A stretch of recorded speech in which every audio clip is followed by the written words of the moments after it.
Shalom, que Dieu vous bénisse. Je voulais juste faire une vidéo vite fait pour parler vite fait des trois choses que William Branham de son vivant, il n'avait pas fini tout le travail de la rédemption. Les gens n'avaient pas compris ce message.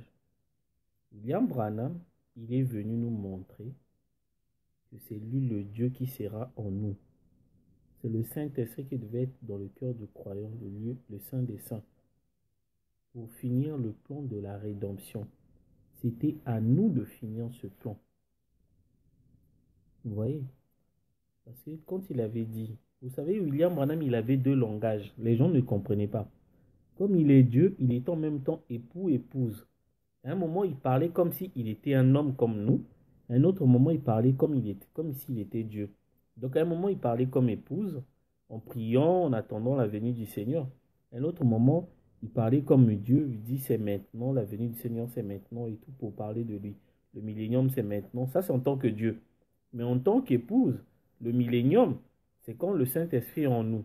En tant que Dieu, le millénium, quand Dieu est sur terre. Vous voyez la différence? Voilà pourquoi il dit que non, Israël a été créé pendant le millénium. Sauf qu'Israël est créé en 1947. Est-ce que le millénium a commencé en 1947? Non, là il parle en tant que Dieu. Parce que le millénium, c'est quoi? C'est l'éternité Dieu sur la terre. Voilà le millénium. Ça, c'est pour Dieu. Or, pour nous, l'épouse, c'est quand l'éternité, qui est Dieu, il est sur la terre qui est notre corps. Voilà le millénium. Donc, le millénium, Dieu sera dans notre cœur pour continuer son œuvre. Parce qu'il avait dit quoi? Tout ce qu'il a déversé. Tout ce qui est en Dieu, il a déversé en Christ et Jésus. C'est pas Jésus-Christ, hein? C'est la colonne de feu. Donc, tout ce qui était dans la colonne de feu, en Christ, il a déversé dans son église. Pas en une seule personne, mais l'ensemble de tout le monde qui ont cru à la divinité et qui ont fui Babylone, qui ont vaincu la bête. Donc, tout ce qui Dieu, tout ce qui était dans la colonne de feu, pas tout ce qui était en William Branham, non. Tout ce qui était dans la colonne de feu. La colonne de feu était dans William Branham. C'est William Branham qui a créé la colonne de feu en disant, voilà Dieu. William Branham, il est Elohim. Donc, il a créé la colonne de feu. Et c'est la colonne de feu qui a créé le ciel et la terre. La colonne de feu, c'est Dieu que Paul a rencontré. Tout ce qui était dans la colonne de feu, c'est en nous. On est des dieux. William Branham, il dit, devant le monde, on n'a pas vraiment la puissance. Mais devant Dieu, on est les hommes les plus puissants du monde. On est les hommes les plus riches au monde. Une richesse inégalable. Mais il nous a prêché regarder à l'invisible et le sixième sens. Donc on voit ça par la foi et la révélation, qu'on est les hommes les plus riches et les hommes les plus puissants. On est en train de montrer qu'on est les hommes les plus intelligents au monde. La science, à un moment, il sera limitée. Ils vont se poser des questions. Comment a été fabriqué le tout? Ils n'auront jamais de réponse. Voilà. Ils vont chercher comment on appelle, la guérison de certaines maladies. Ils ne trouveront jamais. Mais sauf que oui, nous on sait. Il y a des frères qui savent. Vous voyez? Et l'intelligence au niveau des Écritures, Daniel, il a dit dans Daniel 12, au temps de la fin, ceux qui liront ces choses, leur connaissance augmentera et connaîtront leur Dieu. Et les méchants ne connaîtront jamais leur Dieu. Donc, William Branham deviendra continuer le plan de la rédemption. Donc, la personne qui va sauver l'homme, c'est l'homme lui-même. C'est là où il avait dit que ça sera à un homme difficile, à un mortel de croire à un autre mortel. Donc, on va dire aux gens, le message que nous sommes en train de publier, ce message, il est vrai. Les gens, ils ne vont pas nous croire. Parce qu'ils sont tellement habitués avec nous, on rigole et tout. Voilà pourquoi les Écritures disent, nul n'est prophète chez soi. Donc, quand tu es habitué avec les gens t'ont vu grandir. Et quand tu leur présentes les Écritures, tu dis, mais ça, c'est Ariel, on te connaît. Depuis quand tu fais ça? Mais ils ne savent pas ton passé, ils ne savent pas d'où tu viens. Les gens vont savoir. Il y a des frères et sœurs, on s'est reconnus par le signe. Le signe, c'est la croyance. La même chose. Donc, nous sommes au temps de la fin pour finir l'œuvre de la rédemption. On dit que si les gens, vous amenez les gens à vous croire, une partie du ciel vous sera donnée. Donc, on a une partie du ciel. Il y a des frères et des sœurs qui ont une partie du ciel. Ils ont sauvé des gens. Mais sauf que c'est dans l'invisible. Il y a certaines personnes, ils sont sauvées, sont en contact. Il y a des choses qui sont en train de se passer en ce moment parce que les gens ne se rendent pas compte. On est en train de donner la vie éternelle aux gens sur des publications là. Il y a des publications choc. Il faut juste dire comme à T. White, je crois ça. C'est fini, sans baptême, sans dîme, sans argent, sans payer. Là où tu es sauvé, tu as le Saint-Esprit. Sans que même nous, même nous qui avons publié les choses où on avait déclaré, soit au courant qu'il y avait quelqu'un qui a lu ça, qui a cru. Vous voyez, ce message-là, c'est tellement... Parce que Dieu, s'il nous montre, ici, il nous montre des choses, des gens qui ont cru en nous, on aura la grosse tête comme des pasteurs, là, on va plus saluer les gens. Donc, pour nous protéger, donc il a caché le salut que les gens sont en train d'avoir par rapport aux publications, par rapport à ce que nous sommes en train de faire. Vous voyez? Donc, au temps de la fin, il n'y a qu'un seul message. Un seul message. Sortir des églises, la mondanité. Donc, la mondanité, pour les croyants, ce sont leurs églises. La mondanité, pour les païens, c'est leur vie sale. Et savoir connaître qui est Jésus-Christ, qui est Dieu, au temps de la fin. Voilà, il n'y a que ça. Vous sortez de quelque chose pour rentrer dans l'autre. Donc, vous sortez de la mondanité. Si tu es païen de ta vie, si tu es croyant de tes églises, c'est tout ça là, la mondanité. Et vous rentrez dans Christ, connaître qui est Dieu. C'est tout. Vous avez la vie éternelle. Ce que je vous dis est vrai. Donc, vous sortez dans les églises. C'est là où il y a le démon. Le diable avait proposé à Jésus-Christ, si tu m'adores, je te donne tous les royaumes. C'était toutes les églises de Jérusalem, ainsi que tous les royaumes du monde entier. C'est le royaume, les royaumes, les églises, c'est ça le royaume du diable. Le diable est vraiment bien dedans. Vous sortez de là. Après, vous allez avoir le Saint-Esprit en vous présentant qui est Christ, qui est Dieu, c'est William Marion Branham. Et qui est le diable, c'est Jésus-Christ. Voilà. Ce sont des choses tellement dures, mais votre vie éternelle dépend de ça. Donc, William Branham, il est rentré au temps de la fin, pendant le millénium. Il est dans le cœur du croyant pour finir l'œuvre de la rédemption. C'est l'homme qui va racheter son prochain. Ce n'est pas à Dieu de le faire. C'est l'homme qui va racheter son prochain. Vous voyez? Donc, il n'y a qu'une seule chose. La terre, là, sera détruite. Vous allez voir les douleurs de l'enfantement. Comment la nature va montrer ses caprices. Vous allez voir ça. Tout est dans Apocalypse 8. Il y a 2 ans, j'en avais parlé. Si les migrants qui ont traversé la Méditerranée, ils avaient lu Apocalypse 8, ils n'auront pas traversé parce qu'il y avait un bateau sur 3 qui devait chavirer. Donc, eux, ils sont morts par l'inconscient. Ils ne savaient pas que non, Jean avait vu déjà leur mort. Donc, le Saint-Esprit viendra pour faire la continuité du travail de Dieu. Donc, on va sauver les gens. Juste la parole en 1 minute parfois. Hein. On te présente, tu laisses ce que tu fais. Voilà, Dieu, c'est William Branham. Et les églises, là, c'est là où il y a le diable. Toutes les églises du monde entier. Si la personne croit, il est sauvé. Et vos chemins, ça se partage là, sans dîme, sans argent, sans payer. Ce que je vous dis est vrai. Et vous pouvez sauver vos membres de la famille. Quelqu'un qui est sauvé, toute sa famille est sauvée. Dieu ne peut pas sauver quelqu'un et faire périr ses enfants et ses parents. C'est impossible. L'amour de Dieu, vous n'avez jamais compris. Ça dépasse l'entendement. Vous ne pouvez pas le décrire. L'amour de Dieu, vous ne pouvez pas le décrire. C'est tellement merveilleux. Vous voyez? Quand on dit que si tu emmènes les gens à te croire, une portion du ciel t'est donnée. Mais il est Dieu. Il n'a pas besoin de portion du ciel. La portion du ciel, c'est la partie de Dieu. Le ciel, c'est Dieu lui-même. C'est nous qui avons une portion du ciel. Donc, si on mène les gens à croire ce que nous sommes en train de publier, une partie du ciel, une portion du ciel nous est donnée. C'est là où on va faire rentrer nos membres de la famille. Nos membres de la famille seront sauvés, mais grâce à vous. Quand tu avais dit que non, crois au Seigneur Jésus, tu seras sauvé, toi et ta famille. C'était une promesse que pour les gens qui ont le Saint-Esprit, la sémence royale d'Abraham. Ce n'était pas pour les pierres, ni pour les âges de l'Église, parce qu'ils n'avaient pas encore le Saint-Esprit. Cette promesse-là, tu seras, crois au Seigneur Jésus, acte 16, tu seras sauvé, toi et ta famille. C'était une promesse pour la sémence royale d'Abraham. Dieu ne peut pas abandonner la sémence royale d'Abraham.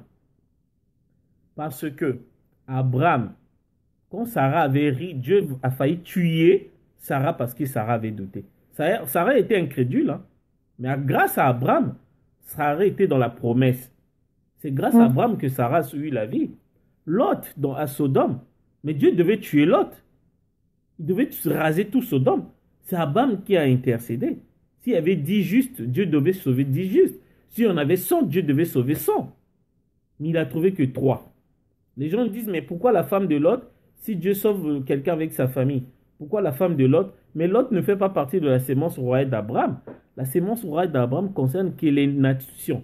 Or, Lot, c'était le type des vierges folles des 144 000 qui passent sous la tribulation.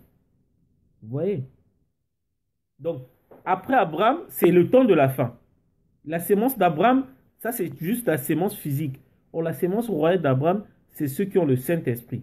Donc, après Abraham, sa sémence, c'est nous. Vous voyez l'étape là? Depuis Abraham, il n'y a jamais eu la sémence royale d'Abraham. C'est nous. Les Jacob et tout, c'était la sémence physique. Or, Dieu, il parlait de la sémence spirituelle. Ceux qui auront vraiment la foi à la révélation. Vous voyez? Nous sommes des dieux. Parce que Dieu, pour que quelqu'un sauve quelqu'un d'autre, il faut que la personne là soit Dieu. Le Saint-Esprit, on fait de toi Dieu. Tu deviens créateur. Les gens, ce qu'ils disent, mais moi je connais Ariel, je le connais. Je ne peux pas croire ce qu'il dit. Mais ce que je vous dis est vrai.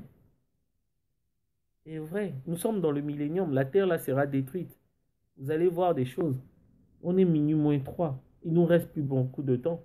Les portes de miséricorde seront fermées. On ne pourra plus sauver quelqu'un. Là, il y a encore une marge. Si vous croyez là où vous êtes sauvés sans qu'on se voit, sans pourtant se rencontre, sans même que je sache qui est votre nom, comment vous appelez, non. Donc vous sortez de la mondanité, vous laissez tout, vous abandonner, vous décidez d'abandonner les églises. On vous montre Dieu, c'est William Branham.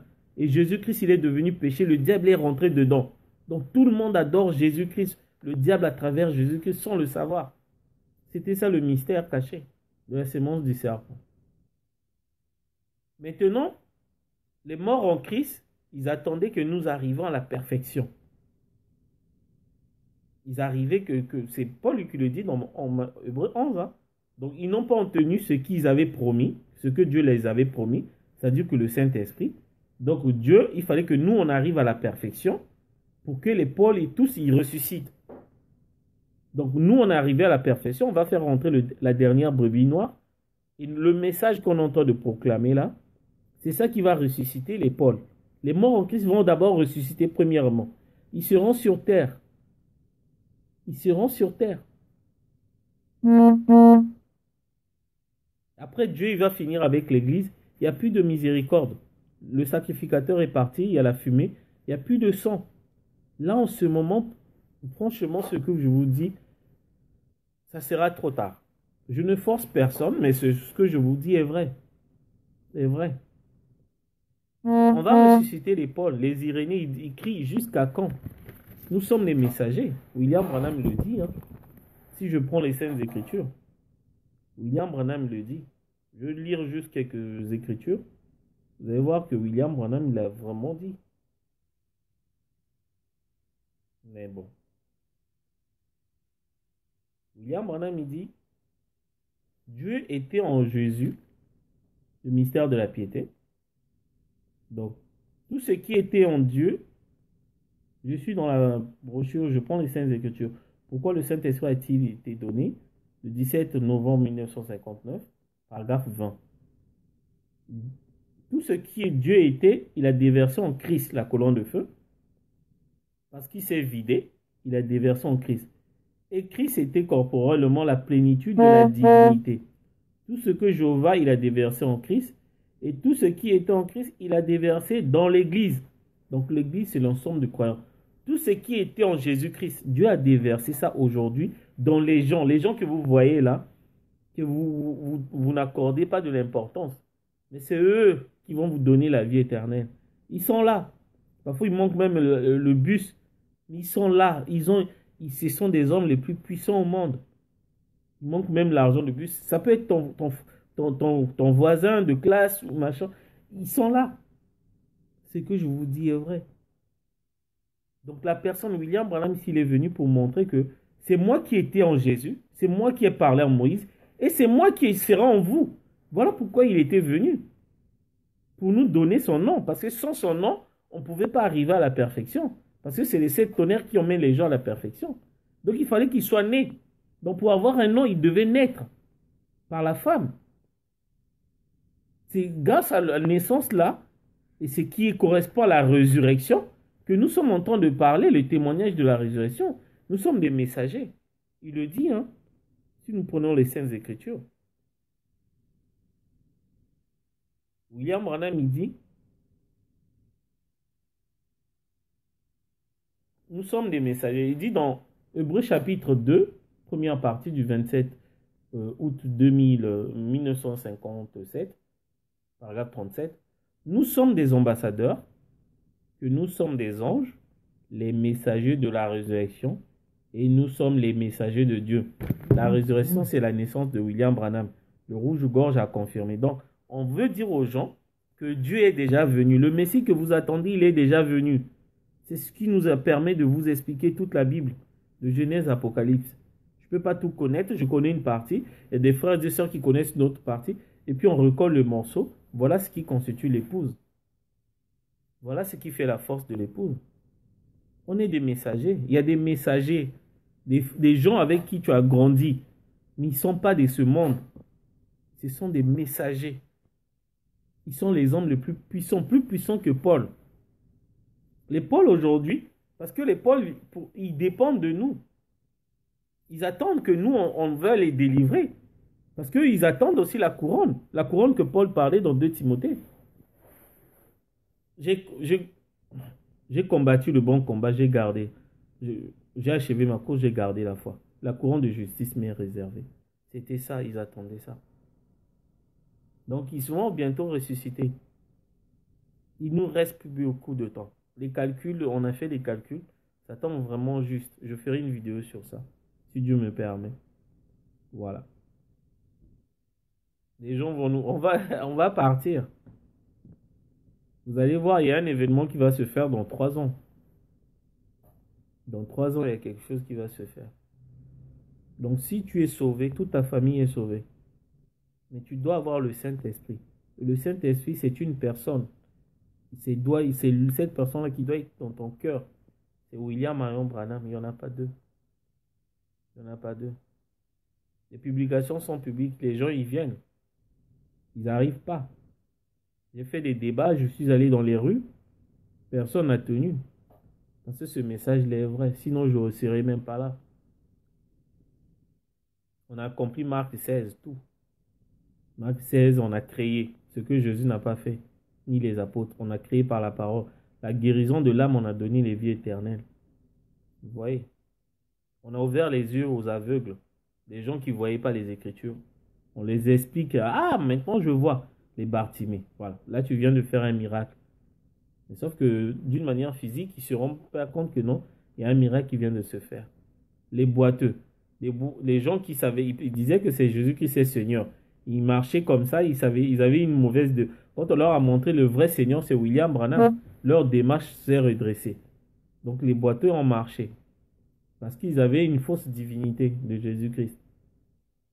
On a dit que non, les serpents, ils toucheront les serpents et ça leur fera aucun mal. Le serpent, c'est le péché. Il y en a qui ont touché l'impudicité, le mensonge et tout. Mais aujourd'hui, ils continuent dans le message. Ça ne les a jamais touchés quoi que ce soit. Ça ne les a jamais écartés.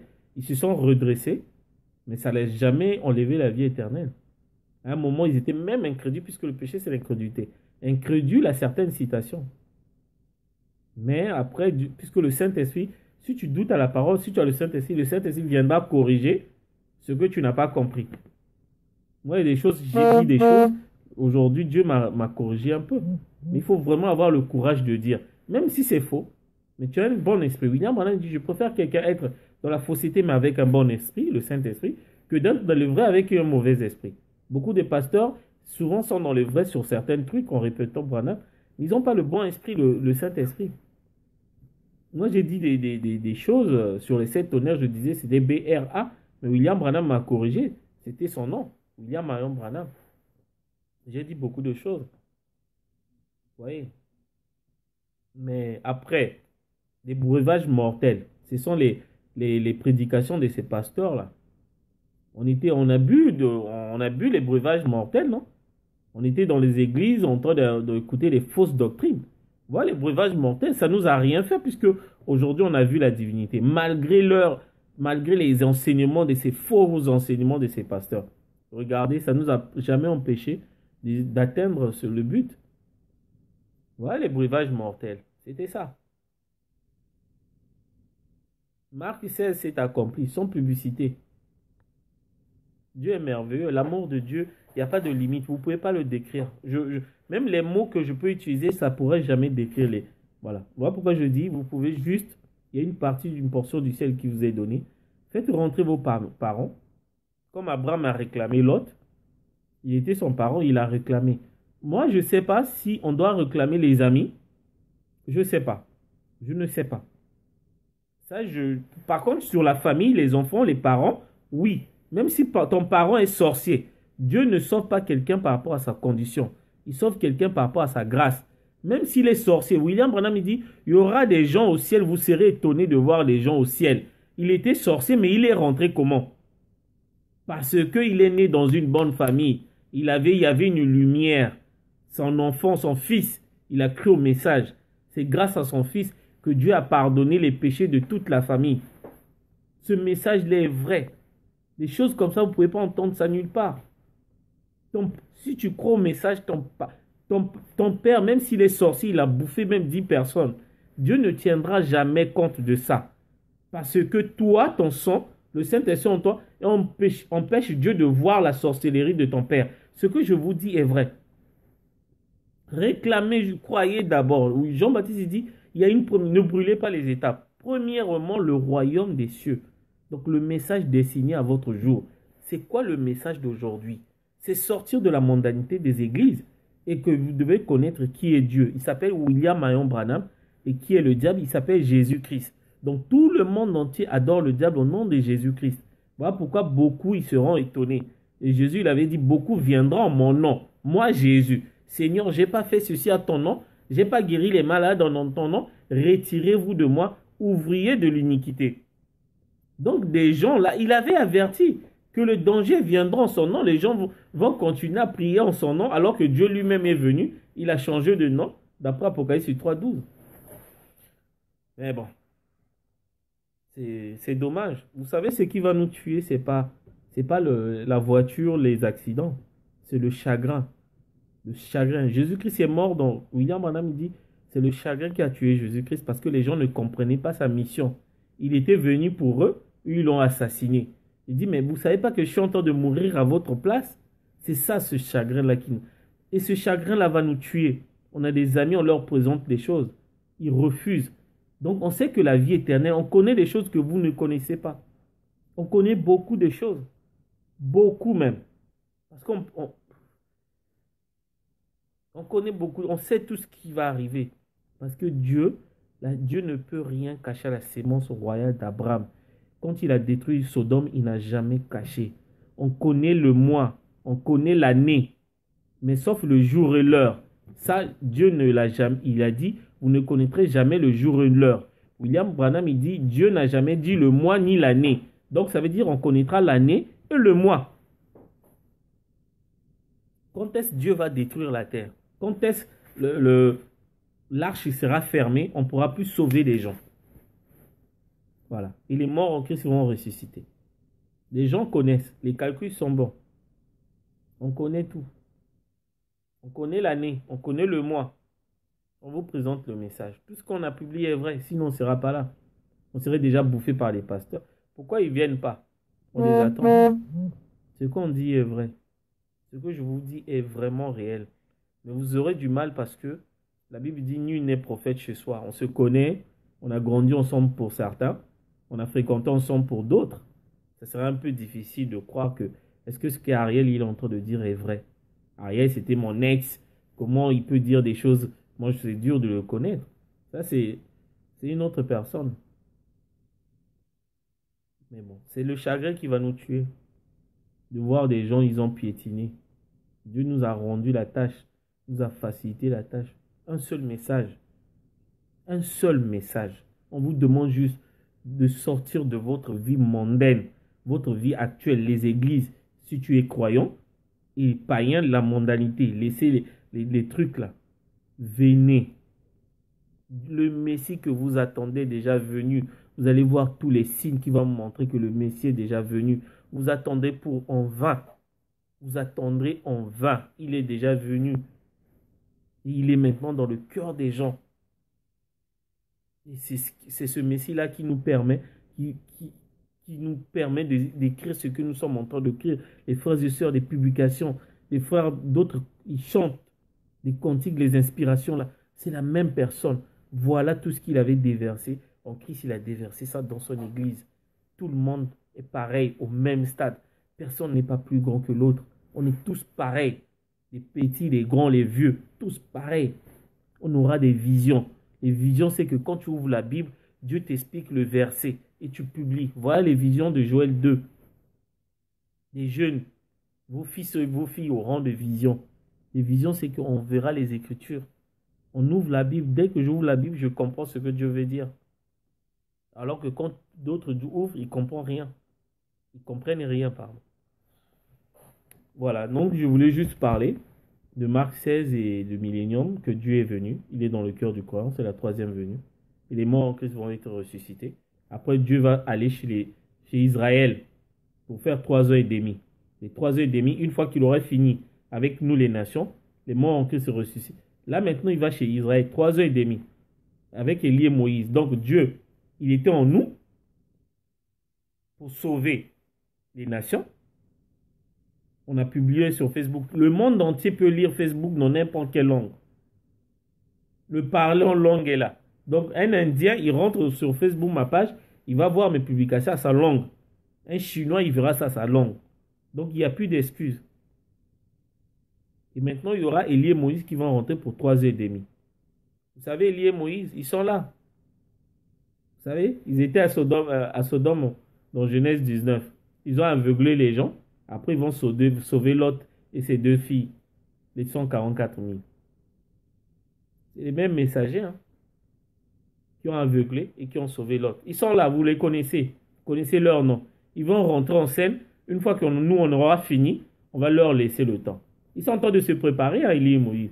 Donc Dieu, quand il aura fini avec nous, maintenant il va travailler avec eux. Puisque Dieu ne peut pas travailler avec les Juifs et les nations en même temps. Donc il va finir avec nous bientôt.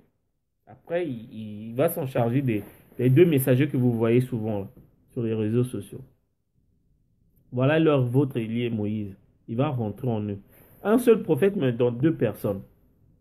Donc on peut utiliser le pluriel ou le singulier. Voilà. On peut dire un seul prophète parce que c'est Dieu lui-même dans les 2 personnes. Ou 2 prophètes parce qu'il y a 2 personnes qui sont en train d'agir. Vous les connaissez, non? C'est eux, ils étaient à Sodome avec leur père. Que la gloire et l'honneur reviennent à William Branham. Amen.